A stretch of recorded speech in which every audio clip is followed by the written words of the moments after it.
Bonjour à tous et bienvenue pour une nouvelle vidéo Marprod. Donc aujourd'hui petit vlog, vidéo sur le principe du vlog en gros, mais pour faire un Open the Box, j'avais pas envie de faire vraiment la vidéo Open the Box Curiosity puisque tout le monde l'a déjà vu, elle est déjà sortie sur des chaînes qui le font bien mieux que moi, ce genre de choses. Donc du coup, mais par contre j'avais envie de me réserver quand même le droit d'ouvrir la boîte et puis éventuellement de filmer l'intérieur et en même temps de vous en parler parce que ça va permettre de décider un peu ce qu'on va faire ensemble sur cette boîte-là avec des projets pour ce qu'on va faire ensuite sur la chaîne. Alors je vais pas faire des rapports de bataille là-dessus et tout ça parce que j'en ferai certainement avec d'autres chaînes chez Iggy ou ce genre de choses. Mais par contre, j'ai des projets modélisme avec déjà et que je vais certainement pouvoir vous montrer des choses et donc on va pouvoir découvrir à la fois les figurines parce que moi je les ai pas bien vues, hein, j'ai regardé les Open the Box sur les autres chaînes mais j'ai pas détaillé plus que ça. Et puis voilà. Alors c'est clairement le petit plaisir perso là du moment d'avoir réussi à mettre la main sur cette boîte là. Je remercie d'ailleurs mon revendeur qui est vraiment top au niveau du service. Qui m'a permis de réserver cette petite boîte et tout, donc ça c'était cool en précommande. Et puis voilà, après la dernière fois que j'avais pris ce genre de boîte, ça remonte parce qu'au final je prends pas. En fait, j'ai pas de boîte de jeu comme ça pour moi. Chez moi, tu vois, si j'ai des gens qui viennent jouer, bah voilà, ça fait un truc sur le thème de Warhammer. Et j'avais pas de jeu de société comme ça. Et la dernière boîte un peu Games Workshop que j'avais pris, c'était Shadow War Armageddon, et je l'avais plus ou moins pris uniquement pour les décors à l'époque pour le projet de table et meubler mes parties 40 000 parce que les figurines n'étaient pas du tout intéressantes. Alors que là, ça n'a rien à voir. Il y a deux choses. J'ai à la fois craqué sur le répurgateur.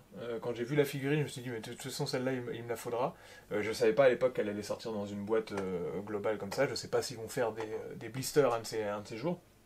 Mais en tout cas, c'était cette figurine-là que j'avais envie de peindre et d'avoir. Et puis quand la boîte est sortie, finalement, il y a très très peu de figures à l'intérieur qui ne me plaisent pas. Pour ainsi dire, elles me plaisent franchement presque toutes. Et puis justement, celles qui me plaisent pas, je vais les modifier un peu et ça sera l'occasion de faire des vidéos là-dessus.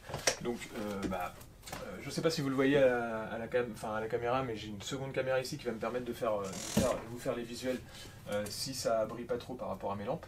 Mais comme ça, alors là vous m'avez de dos, mais on peut passer sur cette caméra là pour voir l'intérieur de cette boîte. Alors ça se présente, ouais voilà. En plus c'est une boîte traduite, très important. La cité maudite, Curse City en anglais, avec le contenu de la boîte qui est donc sur le thème de Warhammer Quest. Et ça va être vraiment top. Parce qu'on va pouvoir vraiment avoir des jolies figurines et toutes nouvelles. C'est ça qui est cool.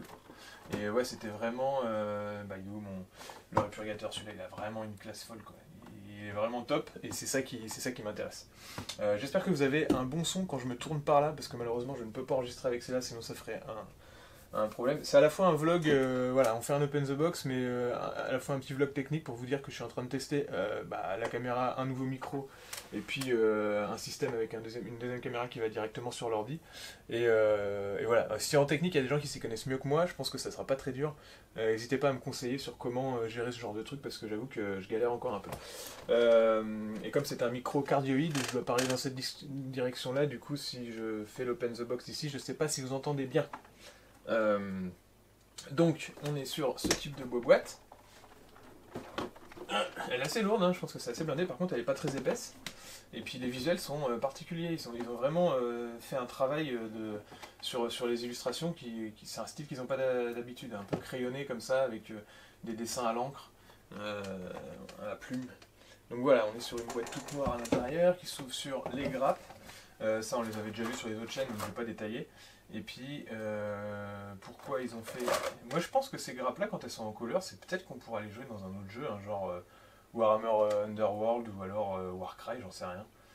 Warcry peut-être pas parce que ça correspond pas vraiment à une bande quand même. Donc mon répurgateur il sera par là. Donc ça c'est cool. Et ça c'est le perso, le gros loup qui doit être un perso plutôt méchant je pense. Et puis après ouais il y a l'espèce de Vargulf, une espèce de loup-garou un peu gigantesque. Qui va être sympa à faire, et puis après voilà on a ce genre de truc là, c'est un autre perso, celui qui a la pelle, les squelettes, les petites chauves-souris, bat machin. Alors ouais en fait on est sur les deux types de trucs. Par contre est-ce que dedans il y a Il n'y a que du squelette, mais il n'y a pas de... Ah si, si, si, il y a du zombie.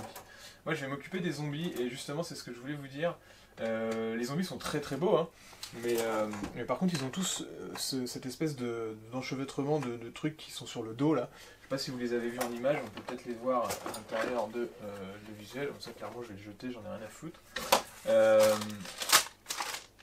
Mais, alors voilà, si j'ouvre le bouquin... Qu'est-ce qu'on peut avoir? Ah non, peut-être dans la notice comme ça. Bon, quoi, c'est un errata de la notice. Ok. Voilà, sur les notices, on doit avoir les squelettes, les zombies, je veux dire, que je vais vous montrer donc à la caméra. Voilà, on a ce type de zombies là. Alors, ils sont très bien, mais franchement, tous avec le truc sur le dos là, c'est too much. En plus, on a des décors qui se répètent parce qu'on a la même grappe. Donc ça, c'est impensable pour moi d'avoir une figurine identique dans mes collections. Donc de toute façon, ça va être modifié. Et en plus, si vous avez des socles supplémentaires, c'est le genre de truc qui peut être intéressant parce que vous récupérez juste la pierre tombale et puis vous faites des pions objectifs avec. Donc clairement, moi je vais en monter certainement, je sais pas moi, 5 identiques, vraiment comme le montage officiel. Et puis après, tous les autres, ils seront modifiés pour enlever ces espèces de gros trucs qu'ils ont sur la gueule là. Et on pourra faire une vidéo déjà là-dessus. Et après je verrai, on détaillera avec vous si on peut trouver autre chose à faire. Et puis n'hésitez pas d'ailleurs à me dire en commentaire, vous, si vous avez un sujet en particulier autour de cette boîte, en me disant, ah bah tiens, ça serait marrant que tu nous montres comment tu ferais ça, ou comment tu montrais tel personnage, ou si tu avais à le modifier, qu'est-ce que tu ferais, ou ce genre de truc. Pour que ça puisse me donner peut-être des idées de vidéos à faire autour de cette boîte. Ça c'est la petite enveloppe qu'il ne faut pas ouvrir. Et puis voilà, parce que clairement c'est quand même un investissement, et puis ça fera partie des projets de la chaîne pour 2021, hein, Curse City. Comme ça fera une partie fantasy AOS sur la chaîne qui n'est pas... qui a un bon point, parce que jusqu'ici j'ai beaucoup fait de 40 000. Et alors que j'aime énormément aussi le Warhammer Fantasy. Donc voilà, pour les autres unboxings, allez voir sur les chaînes qui le font mieux que moi. Ah si, vous avez peut-être pas vu ça. Alors, ouais, clairement, ça c'était une discussion que j'ai eue avec mon revendeur. Je lui ai fait, ah c'est sympa tous ces petits goodies là. Bon, techniquement on s'en fout un peu, hein, c'est un stylo basique avec marqué Curse City dessus. Mais voilà, il y avait aussi deux petits pins, deux petits badges comme ça, plutôt jolis. Donc pour ceux qui aiment les badges, à se mettre sur un revers de suite ou un truc comme ça en tournoi, ça peut être marrant. Et puis 5 artworks numérotés de 1 à 5, en mode carte postale comme ça, un peu sympa, toujours dans le style de l'illustration noir et rouge très dark de Curse City. Et mon revendeur il fait ouais bah, c'est sympa les goodies, mais ce qui serait encore plus sympa c'est que Games Workshop fasse le bon nombre de boîtes dès la sortie, quoi, plutôt que les gens ils se retrouvent floués et qu'ils n'arrivent pas à mettre la main sur un exemplaire et puis qu'ensuite on attend une éventuelle réédition. Alors je pense que ça va être édité, hein, il y avait le premier Warhammer Quest dans l'espace, là je sais plus le nom, clairement ça avait été réédité au bout d'un moment, donc vous pouviez choper des boîtes. Donc là, faut attendre un peu, je sais pas combien de temps ils peuvent relancer la production au niveau des boîtes, ou alors si... Peut-être qu'ils jouent aussi le côté exclusif luxe, hein, le fait que tout le monde ne puisse pas avoir sa boîte, du coup ça fait l'émulation, la spéculation, et peut-être que ça peut leur servir, j'en sais rien.